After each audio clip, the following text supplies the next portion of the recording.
Dalam sejarah keberagaman kepercayaan dan agama, banyak kisah dan legenda tentang iblis, entitas yang sering dianggap sebagai simbol kejahatan dan setan.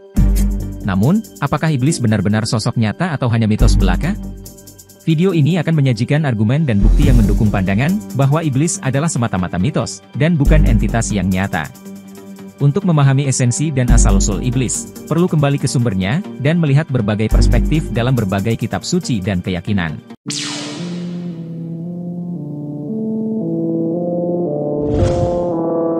Untuk memahami asal-usul iblis, penting untuk mengetahui berbagai istilah dan julukan yang digunakan dalam berbagai keyakinan. Dalam beberapa kepercayaan, iblis dikenal dengan nama lain seperti Lucifer atau Azazil. Lucifer adalah istilah Latin yang berasal dari kata dalam kitab Yesaya 14 ayat 12. Sementara dalam bahasa Arab, iblis berasal dari kata ablasa, yang artinya kecewa, berputus asa, dan membangkang secara pasif. Jadi sebetulnya, iblis hanyalah kata sifat. Maka, iblis ini berarti pribadi yang kecewa, putus asa, dan membangkang secara pasif, yang secara etimologi berarti berputus asa terhadap rahmat Allah. Jadi, siapapun yang berputus asa terhadap rahmat Allah, dia adalah iblis. Lalu, mengapa banyak orang menganggap bahwa iblis adalah sosok yang mempribadi? Asal-usul iblis juga terkait dengan golongannya, yaitu sebagai malaikat yang tercipta dari api.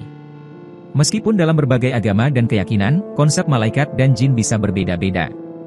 Seperti misalnya dalam Al-Quran, iblis dari golongan malaikat, di antara malaikat-malaikat yang disuruh sujud kepada Nabi Adam. Sebelum dijuluki sebagai iblis, entitas ini memiliki nama asli Azazil, yang berasal dari kata Al-Aziz, yang berarti terhormat, berharga, dan sangat kuat. Azazil awalnya adalah jenderal malaikat, atau Said al-Malaikat, serta bendahara surga, Hazin al-Jannah. Setiap langit memiliki julukan yang istimewa bagi Azazil, seperti ahli ibadah, ahli rukuk, ahli sujud, dan lain-lain. Menurut salah satu riwayat, iblis ini jumlahnya ada 666. Dulunya, para iblis itu adalah malaikat api super kuat, bahkan sangat disayang oleh Allah. Para malaikat api ini dulu membantu Allah untuk mendekorasi alam-alam yang diciptakannya. Mereka membantu memanaskan matahari, mengatur letak bintang-bintang, merangkai galaksi, dan lain-lain. Karena dirasa 666 pembantu masih kurang banyak, maka Allah menciptakan lagi malaikat yang terbuat dari cahaya, yang jumlahnya 999 malaikat.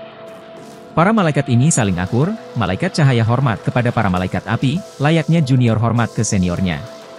Namun semua itu berubah, ketika Nabi Adam diciptakan, dan Allah menyuruh semua makhluk-makhluk yang telah diciptakannya bersujud di hadapan Nabi Adam.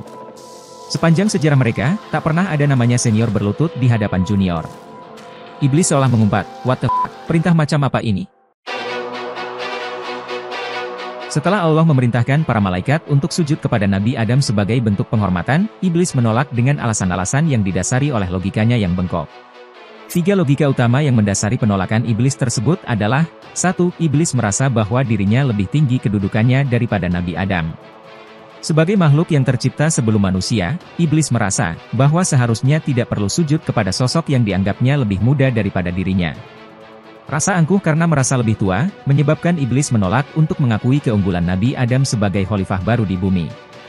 2. Iblis merasa bahwa dirinya lebih unggul, karena berasal dari golongan malaikat api yang dianggapnya lebih mulia daripada manusia, seperti yang tertuang dalam surat Al-A'raf ayat 12. Iblis meyakini bahwa keturunan malaikat seharusnya tidak diharuskan untuk sujud kepada makhluk lain, terlepas dari perintah Allah. Hal ini mencerminkan sikap sombongnya, yang meremehkan penciptaan Allah yang lain. 3. Iblis sebenarnya telah beribadah dan taat kepada Allah selama ribuan tahun, sebelum kejadian ini terjadi. Iblis merasa bahwa dedikasinya kepada Allah seharusnya membuatnya terhindar dari kewajiban untuk sujud kepada makhluk lain. Rasa kesombongannya, karena merasa telah melakukan banyak ibadah, menyebabkan iblis menolak perintah Allah yang seharusnya ia taati.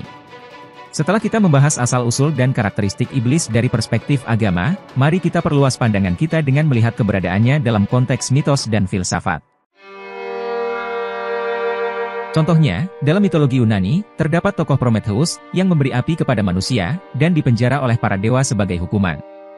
Prometheus mirip dengan konsep iblis, yang memberontak terhadap Tuhan dan dihukum. Dalam mitologi Persia, ada Angramainyu atau Ahriman, sosok jahat yang merupakan musuh utama Ahura Mazda, dewa kebaikan dalam Zoroastrianisme. Begitu juga dengan mitos-mitos dari budaya lain, seperti iblis dalam mitologi Persia, Mara dalam agama Buddha, dan Set dalam mitologi Mesir.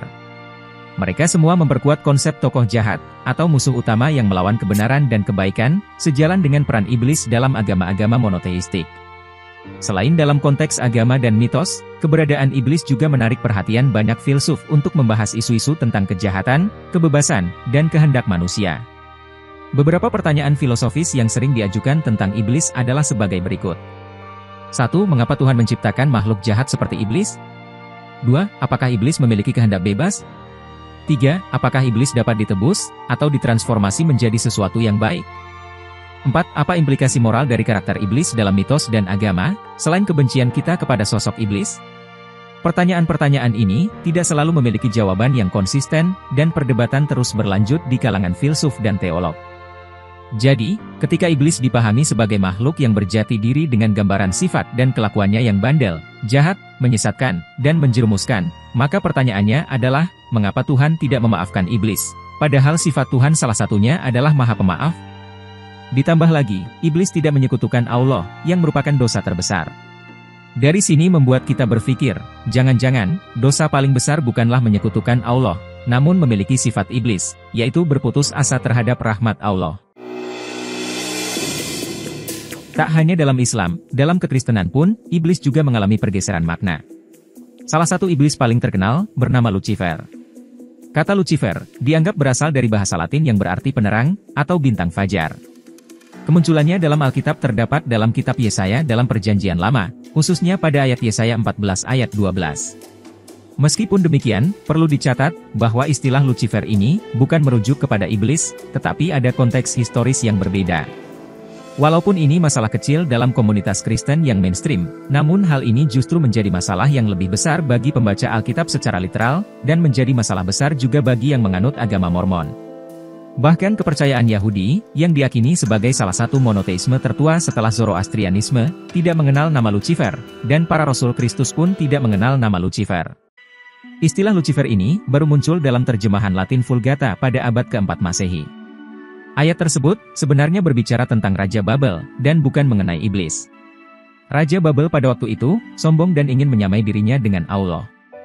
Dalam nubuatnya, Nabi Yesaya menggunakan istilah Lucifer, untuk merujuk kepada Raja Babel yang jatuh dari kemuliaannya, sebagaimana bintang fajar yang jatuh dari langit. Hal ini menjadi metafora kejatuhan sang raja, dari kedudukannya yang tinggi. Sayangnya, seiring dengan waktu, terjadi pemahaman yang keliru dalam masyarakat tentang istilah Lucifer ini. Pemahaman yang salah ini, menyebabkan banyak orang meyakini, bahwa Lucifer adalah nama iblis atau setan dalam Alkitab, padahal sebenarnya tidak. Hal ini dipengaruhi oleh interpretasi tertentu dalam sastra dan seni Kristen, terutama pada abad pertengahan, di mana digambarkan bahwa Lucifer adalah nama iblis yang jatuh dari surga. Selain itu, ada juga pengaruh dari teks-teks di luar Alkitab yang memperkuat pandangan ini. Untuk memahami arti sebenarnya dari istilah Lucifer dalam konteks bahasa asli Ibrani, kita harus melihat ke asal katanya. Dalam bahasa Ibrani, istilah yang berkaitan adalah Helel ben Shakar, artinya bright sun of the morning or dawn, yang kemudian diterjemahkan dalam Septuaginta dengan istilah Heosporus atau Eosporus, yang dalam bahasa Yunani merujuk pada Venus sebagai bintang fajar. Sama seperti dalam bahasa Latin, ayat ini juga merujuk kepada Raja Babel. Nama itu juga diambil dari cahaya keemasan, yang keluar dari jubah dan tahta sang raja. Nabi Yesaya menggunakan istilah Helel, untuk menggambarkan kejatuhan raja tersebut, karena kesombongannya yang ingin menyamai dirinya dengan Allah. Oleh karena itu, inti dari ayat ini adalah tentang kehancuran sang raja yang sombong, bukan tentang iblis. Lucifer, kata ini tidak ada di dalam naskah bahasa asli Ibrani atau Yunani, sebagai bukti landasan tertua. Nama Lucifer, hanya muncul dari penafsiran-penafsiran Kristen Barat. Terparahnya lagi, nama Lucifer dikonotasikan sebagai nama dari rajanya para setan. Menariknya, seorang penulis ortodoks Netzarim Judais, pernah bertanya kepada seorang sarjana dari Hebrew Union College di Cincinnati, dan mendapat jawaban yang sangat mengejutkan. Dalam teks asli berbahasa Ibrani pasal 14 dari Yesaya tersebut, bukanlah tentang malaikat yang jatuh, tetapi tentang Raja Babilonia yang jatuh, yang selama hidupnya telah menganiaya umat Israel. Tidak ada penyebutan Raja Iblis atau setan sama sekali. Para ahli Ibrani hanya dapat berspekulasi, bahwa ahli kitab yang beragama Kristen terdahulu, menulis dengan menggunakan istilah Latin yang telah digunakan oleh gereja saat itu, dan mereka memutuskan, bahwa mereka ingin menciptakan sebuah kisah tentang malaikat yang jatuh, sosok yang sama sekali tidak pernah ada di teks asli berbahasa Ibrani, dan mereka menyebut tokoh ini dengan nama Lucifer. Jadi, keberadaan sosok iblis hanyalah keinginan manusia, alias hasil dari imajinasi manusia, agar ada sosok yang disalahkan. Kembali ke pertanyaan filosofis, apakah Tuhan menciptakan iblis? Di alam imajinasi yang gelap dan penuh tanya, terjadilah sebuah percakapan imajiner dengan sang iblis. Sosok jahat itu menolak untuk bertobat dan meminta maaf kepada Tuhan atas dosa-dosanya. "Kenapa kamu tak ingin memohon ampunan?" tanya sang pencipta. Namun sang iblis dengan sombongnya menjawab, "Siapa yang menciptakan kami para iblis? Bukankah Tuhan sendiri, atas kemauannya sendiri, tanpa ada permintaan dari kami?" Seakan merasa tak terbendung, sang iblis melanjutkan, "Tuhan adalah Maha Kuasa, Dia bisa dengan mudah menghancurkan kami dan seluruh makhluk ini jika dikehendaki. Mengapa Dia, sang pencipta yang Maha Kuasa, malah membenci dan menghukum ciptaannya sendiri?" Dalam pemikiran iblis, ia menyimpulkan bahwa kesalahan atau kelemahan dari pencipta seharusnya tidak ditimpakan kepada ciptaannya. Jadi menurutnya, tidak adil jika makhluk ciptaan menjadi produk gagal, harus meminta maaf atas semua kesalahan dan kelalaian yang terjadi.